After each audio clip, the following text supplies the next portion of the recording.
मनरेगा को कमजोर करने की साजिश कर रही केंद्र सरकार। मनरेगा बचाओ संग्राम के तहत डिडवाना में कांग्रेस का बड़ा ऐलान। 11 जनवरी से आंदोलन। अखिल भारतीय कांग्रेस कमेटी के आह्वान पर मनरेगा बचाओ संग्राम अभियान के तहत डिडवाना कुचामन जिला मुख्यालय पर कांग्रेस की महत्वपूर्ण प्रेस वार्ता आयोजित की गई।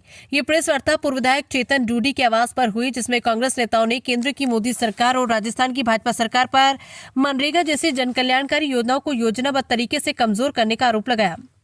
प्रेस वार्ता में नेताओं ने कहा कि सरकार मनरेगा के बजट में लगातार कटौती कर गरीब मजदूरों और ग्रामीण परिवारों के रोजगार के अधिकार को समाप्त करने की दिशा में काम कर रही है। अभियान प्रभारी व पूर्व विधायक रमेश खंडेलवाल ने कहा कि मोदी सरकार शुरू से ही मनरेगा की आत्मा को खत्म करने पर तुली हुई है।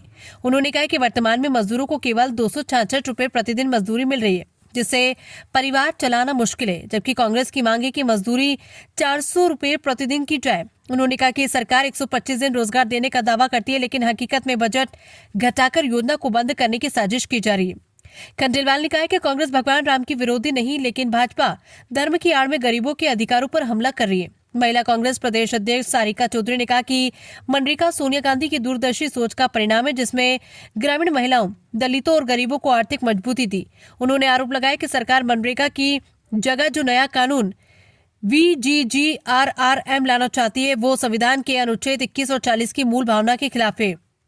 उन्होंने कहा है कि सरकार गरीब विरोधी और पूंजीपतियों के हित में काम करने वाली सरकार बन चुकी है। जिला कांग्रेस अध्यक्ष जाकिर हुसैन गेसावत ने कहा कि केंद्र सरकार मनरेगा में राज्यों पर 40% खर्च डालकर योजना को राज्यों के लिए बोझ बना रही है। उन्होंने बताया कि अकेले राजस्थान के लगभग 5000 करोड़ रुपए केंद्र सरकार पर बकाया, लेकिन भुगतान नहीं किया जा रहा। उन्होंने कहा कि भाजपा केवल नाम बदलने की राजनीति कर रही है, जबकि कांग्रेस महात्मा गांधी के विचारों और मूल्यों पर चलने वाली पार्टी है। कांग्रेस का 45 दिवसीय मनरेगा बचाओ संग्राम कांग्रेस ने आंदोलन का पूरा कार्यक्रम भी जारी किया। 11 जनवरी जिला मुख्यालय पर गांधी व अंबेडकर प्रतिमा के समक्ष उपवास। 12 से 29 जनवरी प्रत्येक पंचायत में चौपाल। ग्राम प्रधानों को खरगे और राहुल गांधी का पत्र सौंपा जाएगा। 31 जनवरी से 6 फरवरी जिला कलेक्टर कार्यालय के सामने महापड़ाव व धरना। 7 से 15 फरवरी जयपुर में विधानसभा और लोक भवन का घेराव। 16 से 25 फरवरी राजस्थान में ऐतिहासिक महारैली। कांग्रेस नेताओं ने चेतावनी दी कि यदि मनरेगा के बजट और मजदूरी में सुधार नहीं किया गया तो आंदोलन और तेज किया जाएगा। गारंटी कानून 2005 में यूपीए 1 के अंदर यूपीए की चेयरमैन सोनिया गांधी जी की उनका एक ड्रीम प्रोजेक्ट था कि इस देश के अंदर खासकर जो ग्रामीण परिवेश है उसमें गरीब, मजदूर, महिलाएं, दलित और वंचित वर्ग को ससम्मान रोजगार पाने का एक ऐसा कानून बनाया जाए जो उनको पूरे साल में इस तरीके से रोजगार, कुछ नियमित दिनों तक रोजगार की गारंटी दे, ताकि डायरेक्ट बेनिफिशियल वो बन सके, उनको सीधा रोजगार उनके ही गांव में, नजदीक के क्षेत्र में उनको रोजगार मिल सके। और उसकी परिणति हुई कि मनरेगा है। मनरेगा असल में जो संविधान का 40, 39 का और 21 जो संविधान के अनुच्छेद है, जिसमें रोजगार और सम्मान पूर्वक रोजगार देने की गारंटी जो सरकार देती है, गवर्नमेंट देती है, राज्य देता है।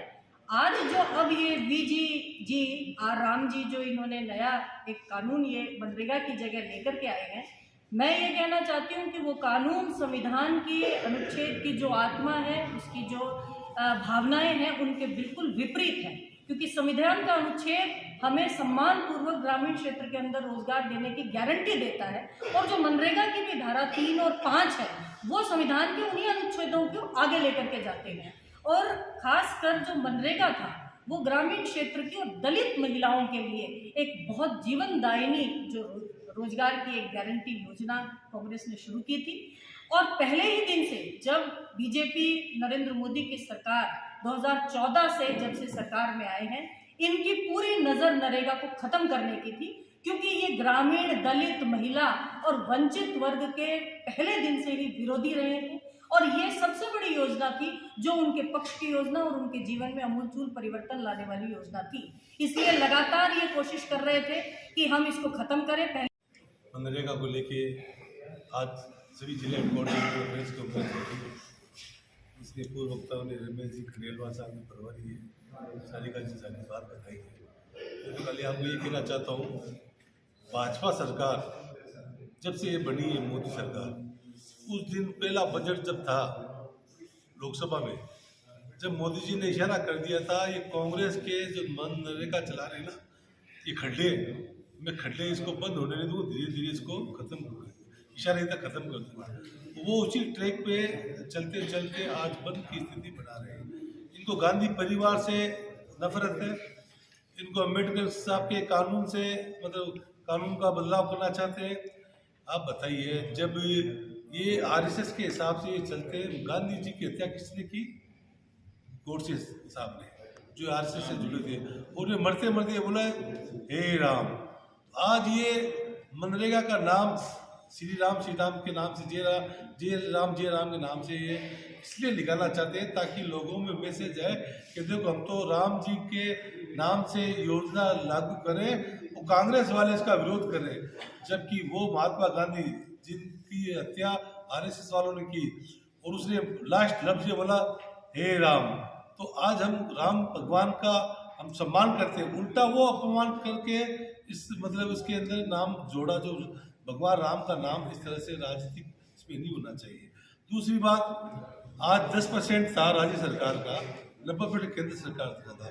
5,000 करोड़ रुपए केंद्र सरकार को स्टेट गवर्नमेंट को चुकाने, वो आज तक ये नहीं चुका सके।